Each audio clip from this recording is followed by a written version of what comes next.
Max Terraflow, Dynamic Fascia Band, Metaflex, Pterodaptor. That sounds like a dinosaur actually. Hi, welcome back, and today I am reviewing the Inov-8 Trailfly G270.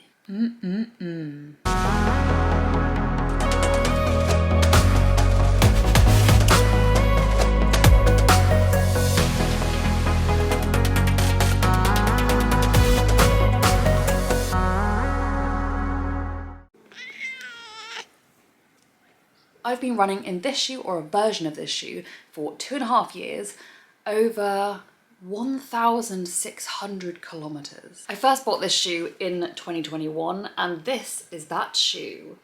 Ooh. In these days, it was called the Terra Ultra 260, and the numbers are about the grams, so 260 grams, and 270 grams. So this is the first trail shoe I've ever worn. I chose Inov-8 because I wanted a zero drop shoe because, like many of you, I just read, that really famous barefoot running book, and I thought, well, I'm not going to go barefoot running, but zero drop would probably be a good thing. And zero drop means that there is no drop from the heel height to the toe. So your foot is actually sitting, as it would on the ground inside the shoe. But I really wanted that because I'm very impressionable. So I looked up Ultra and Inov-8, and Inov-8 just had some really great looking trail shoes. So this is the shoe I started off with. It's actually the same shoe as the one I have now, but they changed the name so that they could have more consistency in their shoe branding or something like that. As you can see, I wore these so much that I wore a hole in them. But I still actually use these shoes quite often because I wear them on the turbo trainer. You don't want to know about the old shoe, you want to know about the new shoe. This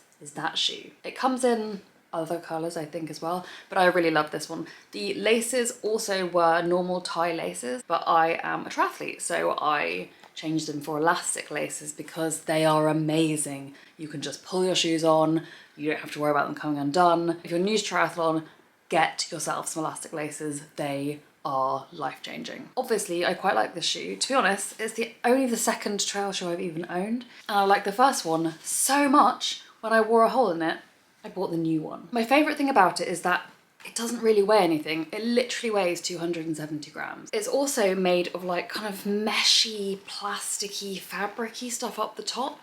And as all trail runners know, you get damp trail running. It is actually some kind of fabric, but it's so holey and meshy that it dries just so quickly. This also isn't a particularly fair representation of the shoe because I've already run 500 kilometers on this shoe, but you can see the tread, and if it was brand new, the tread would look a bit fancier, but I've obviously worn it down quite a lot. Check that out for some tread.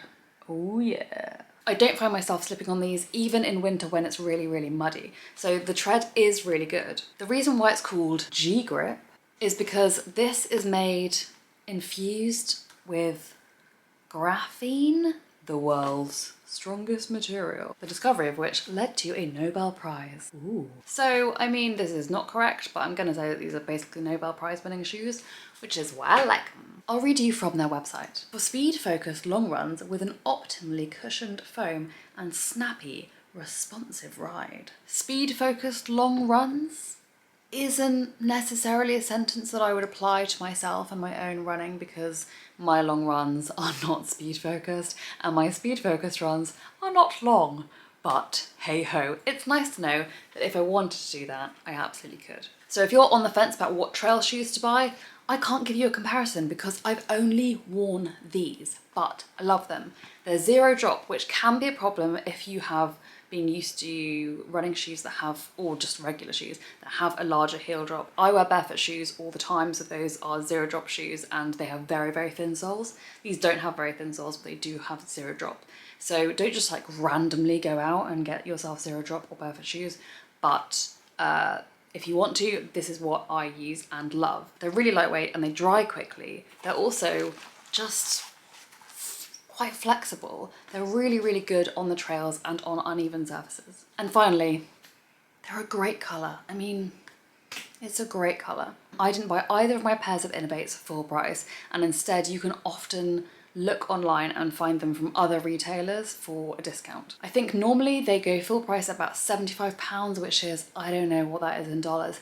Hey Google, What is £75 in US dollars? £75 is approximately $96.93. There you go, you heard it straight from the horse's mouth. I bought both my pairs around £50. I'm not gonna get Google to convert that, but let's just say $75. So I hope that helps you in your search for some trail shoes. I love them, you might love them too. Thanks for watching.